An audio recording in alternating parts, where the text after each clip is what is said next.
Hi y'all, welcome back to Farm Girl Diaries. So today is going to be a really exciting day. We're going to make our first sourdough bread with our new sourdough starter. So what I really like about this recipe is, number one, this is a great beginning recipe. If you're brand new to the world of sourdough, this one is really easy.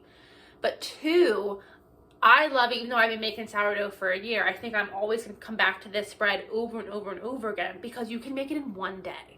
So it's really nice with this bread is you can do one of two things.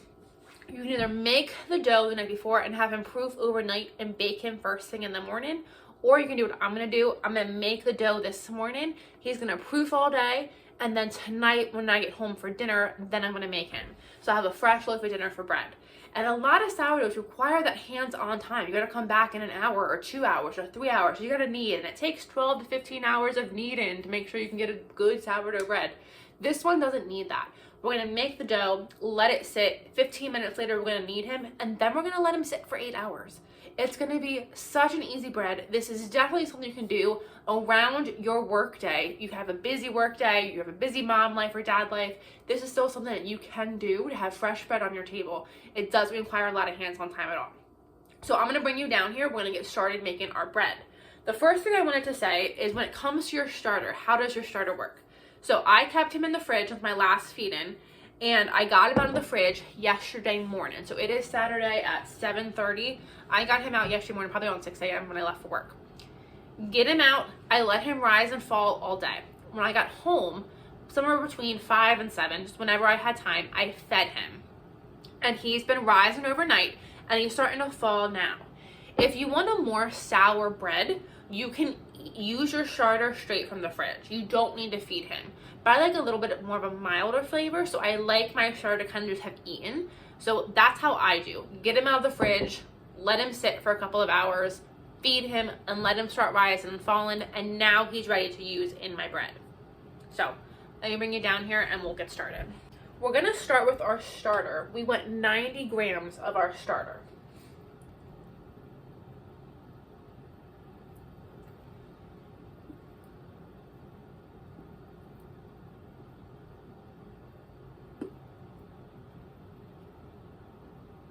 There we go, we got 90 grams.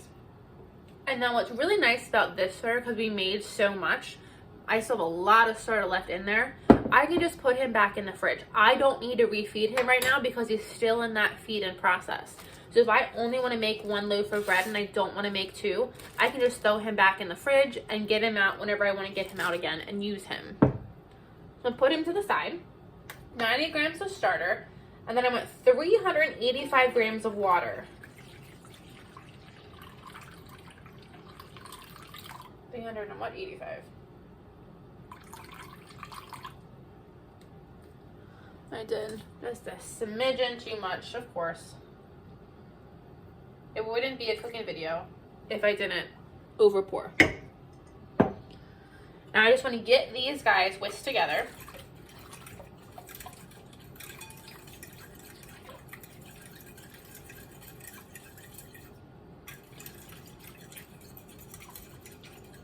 Okay. Now I want to do 520 grams of flour. You can use bread flour, you can use unbleached flour, it doesn't matter. I just have regular all-purpose flour. It is bleached, and at this point it will be fine. So this is what I use, and it works well for me. So 520, I think, is the equivalent of like 4 cups.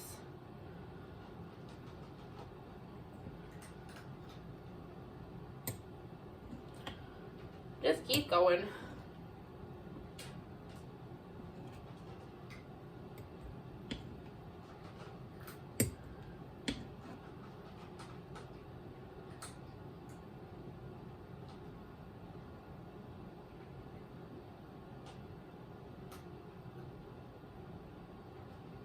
Okay, perfect. And the last ingredient, I want 12 grams of salt.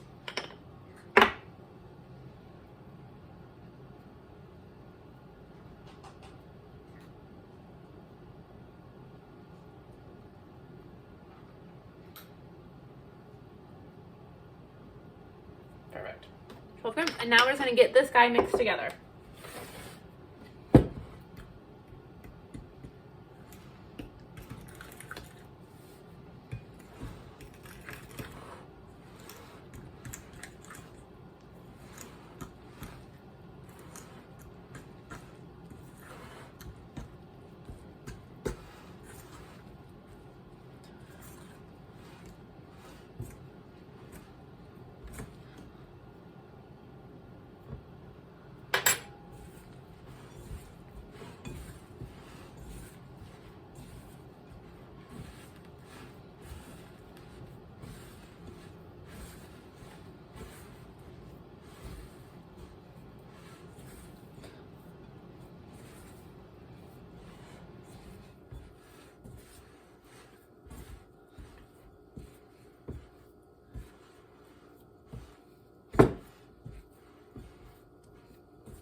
And I only kneaded for about 1 minute, just until I could feel the dough tighten up. So it wasn't a loose dough anymore. And it's formed a little bit of a ball. It's a nice little tight dough. So now I'm just gonna let him sit here for 15 minutes. After 15 minutes, we'll come back, we'll do a final knead, and then he will just sit for 8 hours while we go about our day. Okay, it has been 15 minutes, so we're just gonna knead this guy again really quickly. While I'm kneading him, I wanted to talk about just some fun things you can do with your sourdough once you kind of get more familiar with it. So when I first started, I liked making just the regular sourdough breads, but then once you kind of feel more familiar with it, then you can add a whole bunch of different flavors. You can add dried herbs, you can add spices. One of my favorite breads is to use that Montreal steak seasoning. I know it's for steaks, but it tastes really good on bread. So I like to add some of that just on the top of my loaves. Jalapeno cheddar using our cowboy candy is delicious. My go-to this year has been a garlic rosemary onion bread. Sounds good, right? I know. So you can do a whole bunch of different herbs and spices in your bread. And that makes it really fun to kind of play around with different flavors. So you can see this guy is a really nice, neat ball. He's nice and tight. Majority of him is sticking to each other. He looks good. So what I mean by tight is when I pull him, I can't really knead him too easily. All that gluten has tightened up. I don't have a ton of elasticity to him. So what we're gonna do is, it is now 8 o'clock. So I wanna cook him, I wanna bake him probably around 4 o'clock tonight. So I'm gonna put him on a heat mat. So I'm gonna put him on a heat mat. I'm gonna get a dish towel. I'm gonna make the dish towel wet. I'm just gonna lay the dish towel on top, and I'm gonna put him on the heat mat. I'm gonna let him go until when I get home, 3 or 4 tonight, and then we're gonna see if he's doubled. By putting the dish towel on top, the wet dish towel, that creates a really humid environment in here, which stops the bread from drying out. So that is an important step. When you let your bread sit for so long, you kind of form a little bit of a crust on top of your bread just because it dries out. I just like to knead that back in. That doesn't hurt it. But the wet dish towel should help prevent that just a little bit. So I'm just gonna get him on a heat mat, get a towel over him, and we'll come back and check on him for the next step later.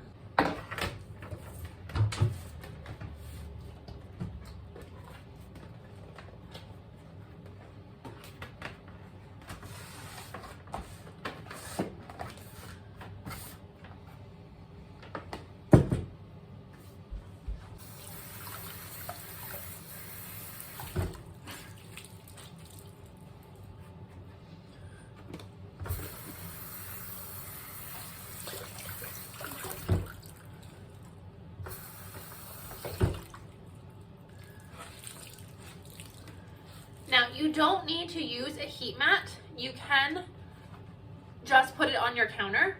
Just using a heat mat just encourages it to go a little bit faster. It just makes the whole bread a little warm, and it makes it rise a little faster. But this will rise on a regular kitchen counter, most likely during the day while you're at work. Again, you just want to keep in mind the temperature in your kitchen. That temperature could, again, make it go a little bit slower, but in the summertime, it'll make it go a little bit faster. So we'll come back when he's doubled in size, and we'll do the next step. Okay, welcome back. It is 3 o'clock, and our dough has doubled in size. Look at that. He's nice and jiggly and airy, and he is more than ready to go in the oven. So I have the oven on at 450, so it's preheating, and I have my Dutch oven, lid included. I'm gonna throw this in the oven. You wanna get this guy piping hot, you want your oven piping hot, and then I'm gonna let my bread proof for an hour while my oven just gets really hot, this gets hot, and then we're gonna bake him. So let me throw this guy in the oven. Now we wanna shape our dough. So I'm gonna get some flour out, put it on the counter. And then I want to make sure I really flour my batten. We're going to put our dough in here to proof, and then it's going to give it that beautiful ring marks on our bread that we like. You really want this floured really well because you don't want your dough to stick to this. So, get all all shaped, well, all covered. And I am leaving a little bit of flour just in the bottom. I'm gonna make sure I spread it out. Again, just to hopefully help it not stick. So let's go ahead, pull the hair out of the way. Get this guy out.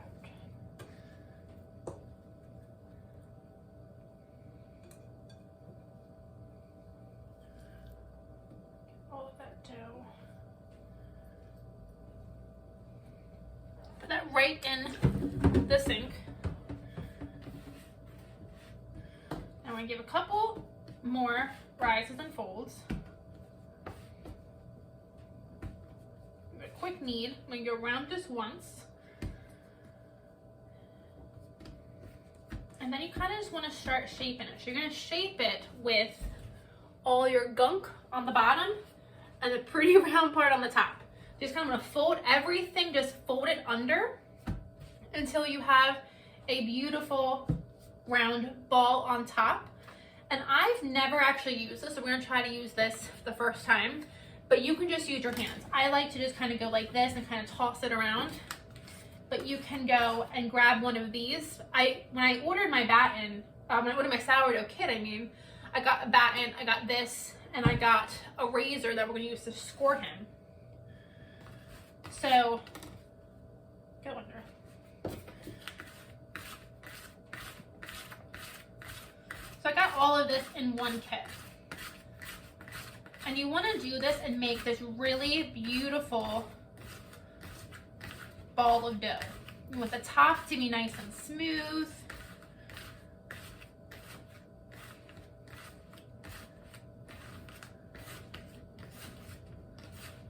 And just kind of get them to be a nice tight ball.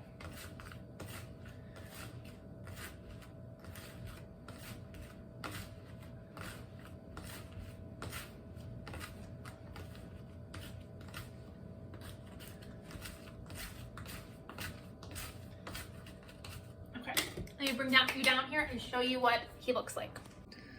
Look how pretty that is. The size of my hand. Nice and pretty and tight.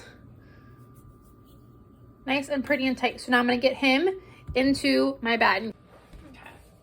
So, do this one more time. Get him nice and tight. He spreads a little bit when you let him sit. Get him nice and tight. And I'll put him in my bowl, in my batten. Okay. So, if you see, I put the round pretty side down and I put the ugliness on the bottom, I put that up. Because you want the rings of this to get into our bread, to give kind of that texture, that look. So, I'm gonna wet this just a little bit more. Again, this just keeps the bread from drying out. And now this is gonna go in the fridge for an hour. So it is 3:03. I'm gonna put this in the fridge. I'm gonna get it out at 4. I just got my dough out of the fridge and it's nice and cold, and then I pulled out my Dutch oven. This is super hot, so you wanna be very, very careful. Look at all that steam coming out of there.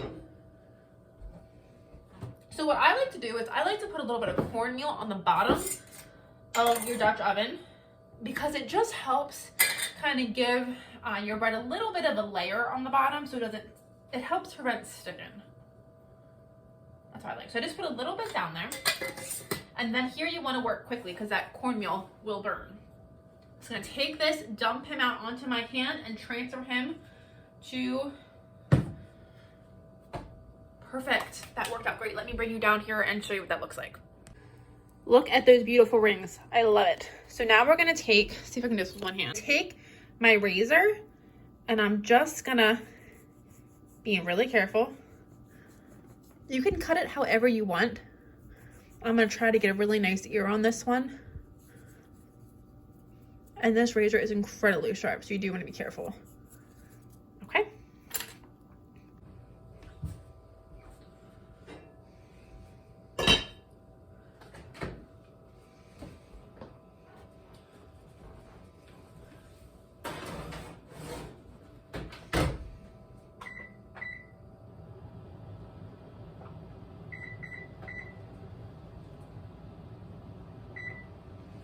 I'm gonna put him in the oven from 20 to 25 minutes with the lid on. And then after that, I'm gonna take the lid off and let him cook for another 15 minutes. And that 15 minutes with the lid off will really help him brown up really nicely. So I'll see you back in 23 minutes.